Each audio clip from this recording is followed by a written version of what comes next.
Assalamualaikum warahmatullahi wabarakatuh. Waalaikumsalam warahmatullahi wabarakatuh.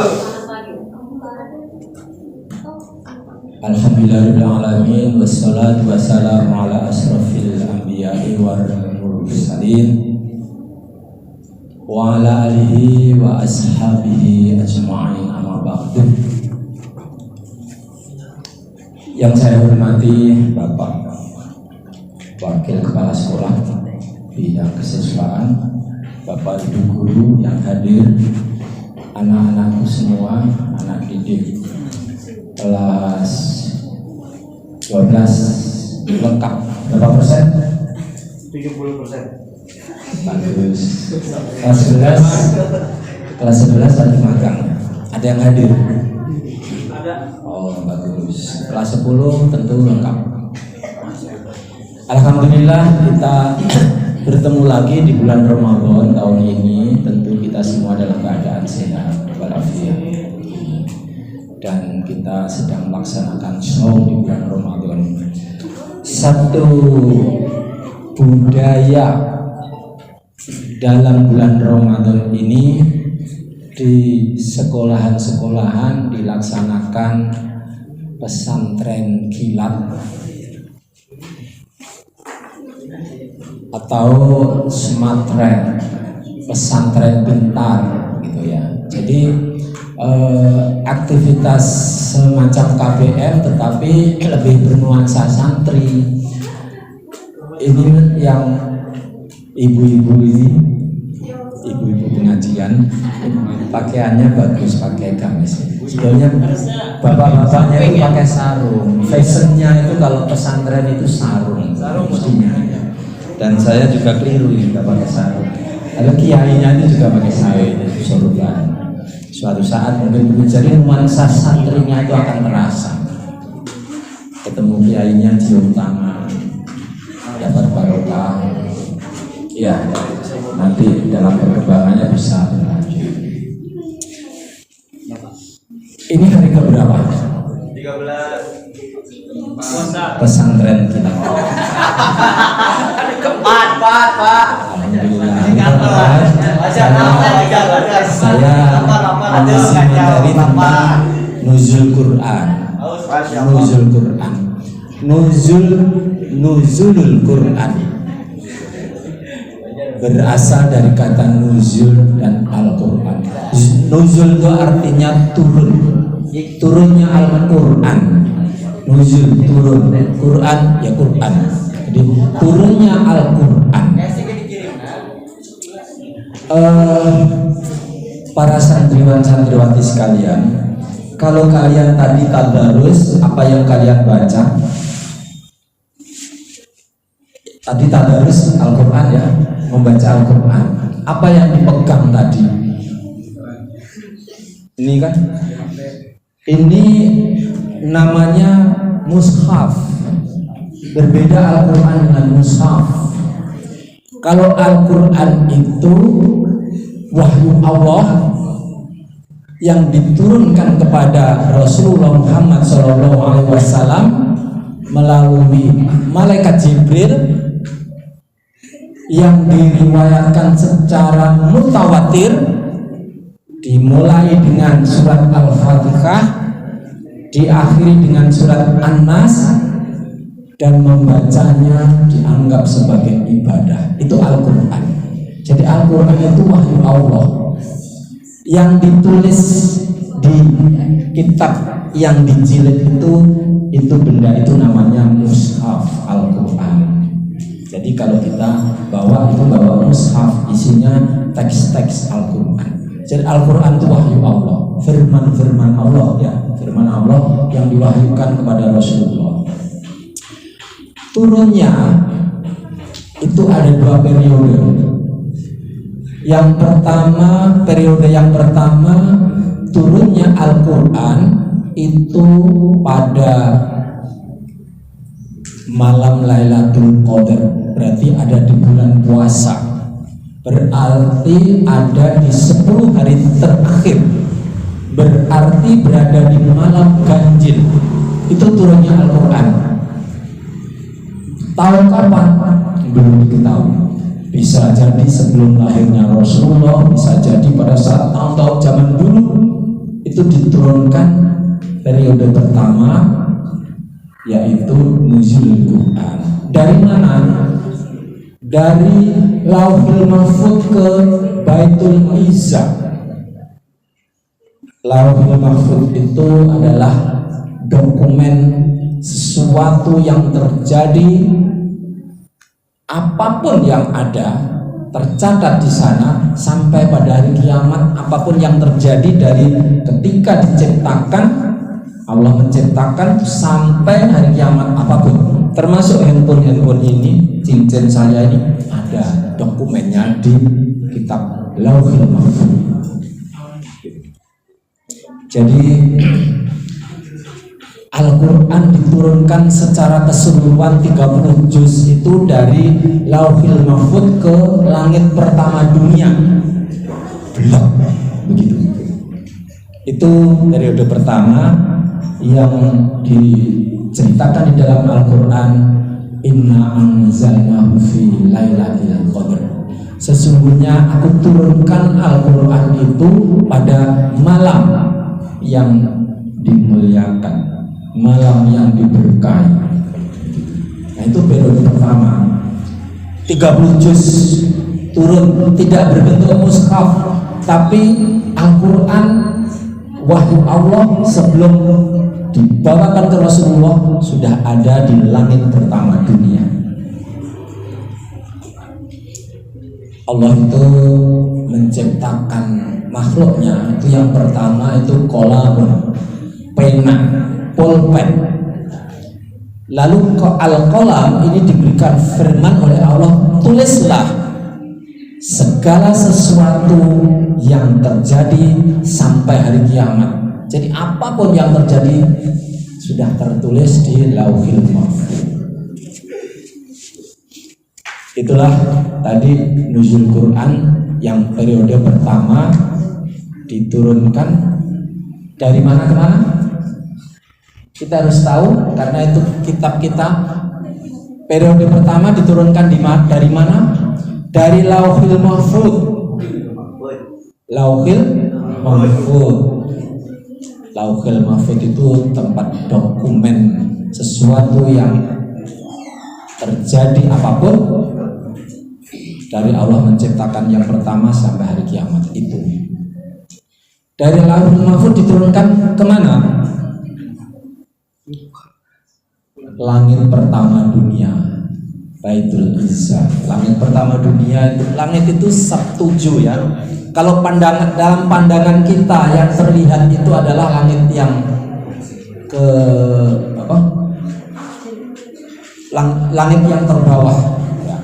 Langit yang pertama, kemudian kedua, ketiga, empat, sampai Sabnya 7. Nah, Al-Quran itu diturunkan di langit pertama dunia gitu. Wahyu-wahyu Allah. Kemudian periode yang kedua diturunkan selama 23 tahun dari Rasulullah menerima wahyu menjadi Rasul sampai beliau menerima wahyu yang terakhir, kurang lebih 23 tahun sekian bulan sekian hari sampai Rasulullah meninggal. Itu periode yang kedua diturunkan melewati Jibril ke Rasulullah.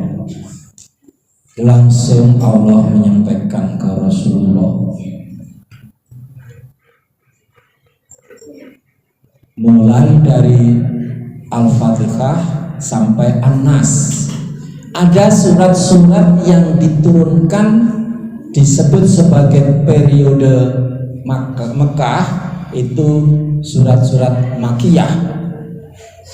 Periode Mekah itu artinya Rasulullah menerima wahyu yang terdokumenkan di dalam Al-Quran itu, tetapi Rasulullah waktu itu belum hijrah, masih di periode Mekah. Dan isi surat-suratnya itu biasanya suratnya pendek-pendek, kemudian lebih banyak berbicara tentang akidah, akidah, tentang keimanan kepada Allah, memperkenalkan diri bahwa Tuhannya manusia itu Allah.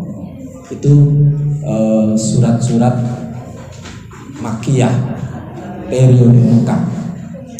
Kemudian ada juga surat-surat yang disebut surat Madaniyah periode Madinah.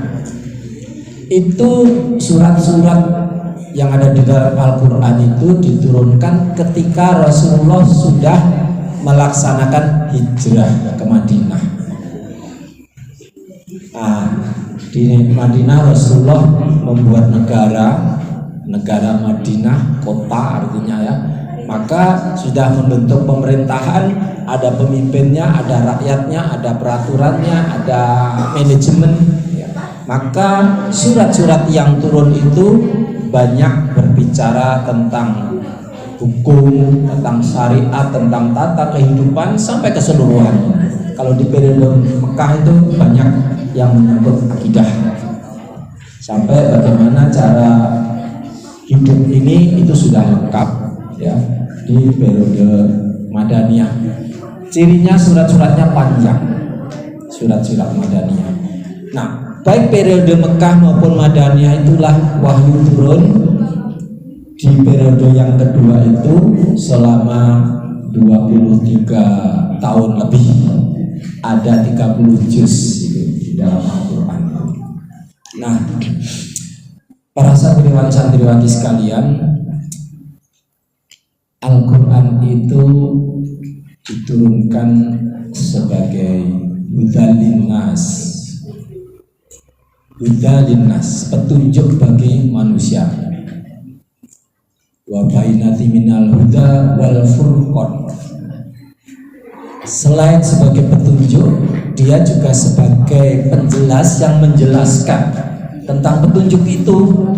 Jadi di dalam kehidupan ini kita harus bereferensikan Al-Quran dan butuh mendapatkan penjelasan sehingga kita hidup itu tidak jahiliyah, tidak bodoh, tidak gelap, tapi terang benderang karena tahu hidup itu sesungguhnya untuk apa.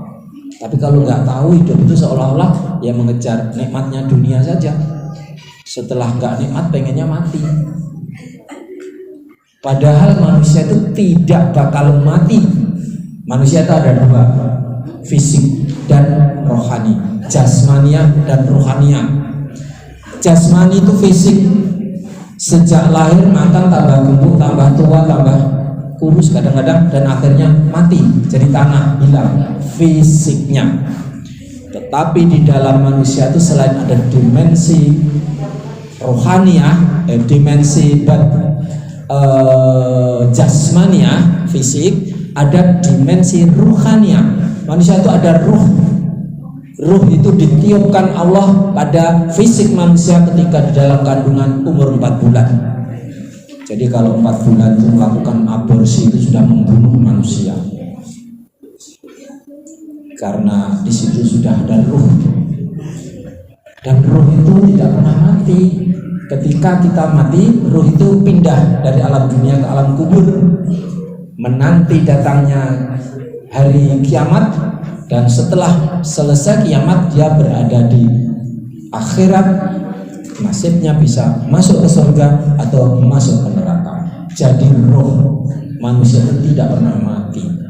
Kalau orang bosan hidup karena nggak enak, menderita, lalu bunuh diri, sebetulnya nggak mati. Dia malah kena siksa karena apa? Dilarang bunuh diri itu. Tidak bisa dengarkan. Tidak diperbolehkan bunuh diri. Wala taqtulu anfusakum innallaha kana bikum rahima.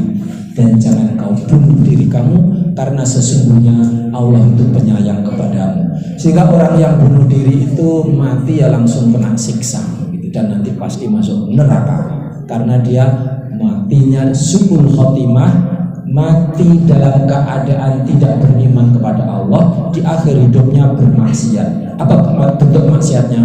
Membunuh dirinya. Nah, ini anak-anak yang biasa tren tawuran itu ini geng-geng motor, ini geng-geng pengajian.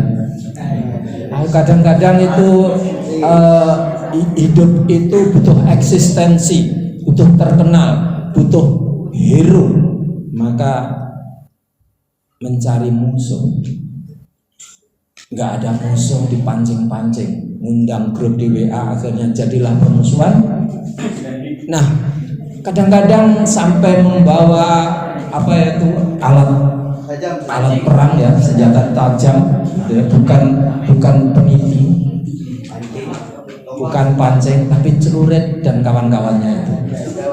Suruh sekolah tasnya harusnya buku, tapi isinya game, isinya celurit. Itu tren itu. Kalau nggak hati-hati, kalian bisa mengikuti karena dianggap tren.